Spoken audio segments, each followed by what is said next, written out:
question, but from a clinical perspective, certainly the pathogens that are causing rank infections are the same old stuff as we've always had. But I think there are other things in and around the eye, and particularly in the lens case, which are causing other problems in the eye, which may not be frank infection, but inflammatory complications secondary to bacterial presence, which are new, well, not new bacteria, but certainly new to us as clinicians, and those kind of things are new to us to have to deal with. I mean, we've been looking at the nature of staining as it relates to the interaction with various solutions and various contact lenses, and the combinations of these are well known. And we've been working for a little while trying to understand what's really going on a cellular level when we see clinically staining on the cornea. And there have been various theories about what actually is occurring. Our latest work is suggesting that much of this activity, not necessarily all of it, but much of it is due to actual processes which are affecting the epithelial cells themselves. So the cells are disturbed from their normal state, and that reflects itself to us clinically as corneal staining when we introduce fluorescein. I mean, disinfection is the reason why you use these solutions. So if they don't do that job well and very efficiently, you know, you're in deep trouble. So you have to get that down first of all, and then you can look at other properties that solutions may have, and comfort is an important one, and one which it seems we can help with. Late day comfort, end of day comfort is a major problem for us in the contact lens business, and any solution that will help us to not see that drop off towards the end of the day is going to be a good thing. But if it doesn't disinfect in the first place, then you know you're really in trouble.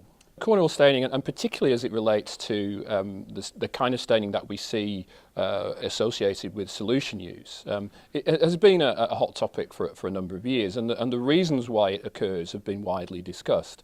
And I think actually it's probably multifactorial, but certainly much of what we see, as I said earlier, is due to the fact that something in the system, something in the solution, something related to the lens, alters the life cycle of some epithelial cells, and in fact it makes them go into apoptosis, so programmed cell death. So this is happening a little earlier perhaps than we would normally expect it to do, and when those cells do that, it seems that they then take up fluorescein, and fluorescein may be, and it looks possible, that fluorescein actually indicates the apoptotic process in some of these cells. So when, as a clinician, we put fluorescein into the eye and we see stipple staining, a lot of the time this is going to indicate to us that those cells are actually in the process of dying. They're not actually dead yet, but they're not fully healthy either. So we're seeing cells in that process of apoptotic change. That seems to be the evidence that we're getting from our most recent work.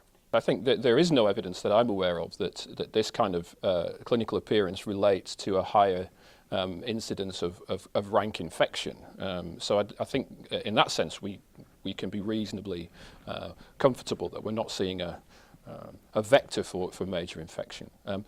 The significance of staining as it stands is still a little controversial. We still don't understand what's going on. There are some studies which suggest that it may indicate low-grade inflammatory processes are happening in the cornea, but that's very early work, so we need to do a lot more here to understand this. So the jury's really still out about what the significance of this stuff is. But as a clinician, you know, if you see staining, and we're always taught if you see staining and you have a way to get rid of it, then you would get rid of it. And I think that's still probably good advice. Well, I mean, I think it's important to say, you know, despite the things that I've been discussing here, there are many things that can actually cause staining.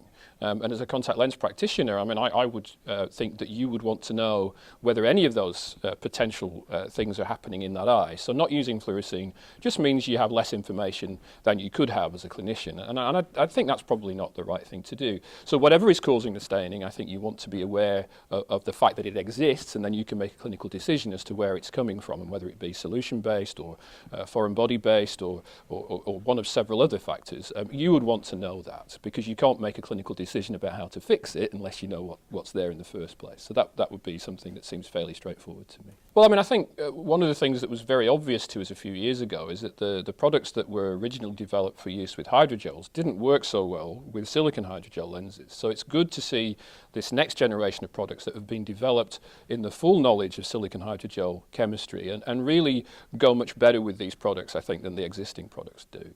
did. So using products like RevitaLens and the new second generation materials with silicon hydrogel lenses is what they were designed for, and their performance with these materials is actually much better than the old guys were. So let's use the things that have been developed together in situations that we have currently existing. So getting people to comply is a really big problem because people don't really want to.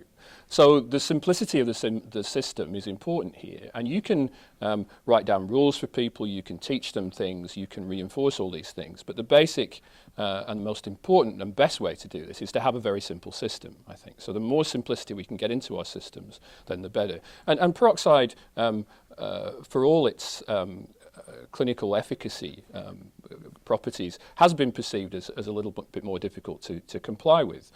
So again, if a system can be made simpler and we have a simpler peroxide system, then that's going to be a better system and a more effective system for people to use.